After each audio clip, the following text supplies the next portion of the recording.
உலக championship carrom போட்டியில் 3 தங்கம் வென்ற காசிமாவுக்கு 1 கோடி ரூபாய் பரிசுத் தொகை வழங்கப்பட்டுள்ளது.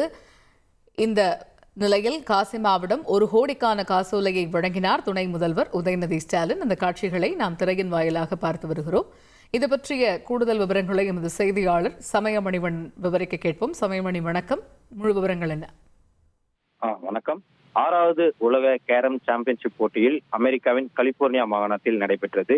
இதில் பல்வேறு நாடுகளைச் சேர்ந்த வீராங்கனைகள் பங்கேற்ற நிலையில் தமிழக வீராங்கனையான காசிமாவும் பங்கேற்றிருந்தார். 17 வயதான காசிமா இந்த போட்டியில் பங்கேற்று 3 தங்கப் பதக்கங்களை வென்று அசத்தியுள்ளார். இந்த போட்டியானது கடந்த மாதம் நடைபெற்ற நிலையில் தற்போது காசிமாவுக்கு 1 கோடி ரூபாய்க்கான பரிசு தொகையானது அறிவிக்கப்பட்டுள்ளது. தமிழ்நாடு அரசு சார்பாக இந்த அறிவிக்கப்பட்டுள்ள இந்த 1 கோடி ரூபாய் பரிசு தொகையை துணை முதலமைச்சரும் விளையாட்டு மேம்பாட்டுத்துறை அமைச்சருமான உதயநிதி ஸ்டாலின் காசிமாவிடம் அதற்கான காசோலையை வழங்கினார். குறிப்பாக கடந்த மாதம் நடைபெற்ற 6வது உலக கேரம் சாம்பியன்ஷிப் போட்டியில் அமெரிக்காவின் கலிபோர்னியா மாகாணத்தில் நடைபெற்றது.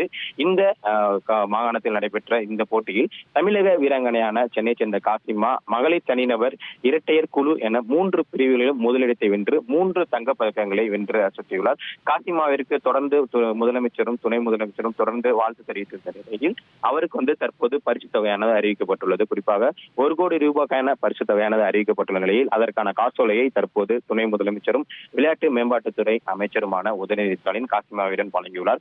காசிமா சென்னை புது வண்ணாரப்பேட்டை சேர்ந்த ஆட்டோ ஓட்டுநரின் மகள் என்பது இந்த விஷயத்தில் இந்த சம்பவத்தில் குறிப்பிடத்தக்கது.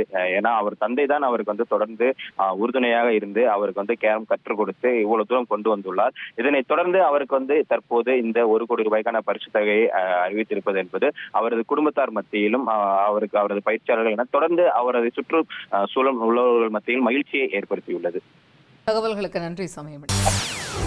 செய்திகளை உடனுக்குடன் தெரிந்து கொள்ள உடனே சப்ஸ்கிரைப் பண்ணுங்க.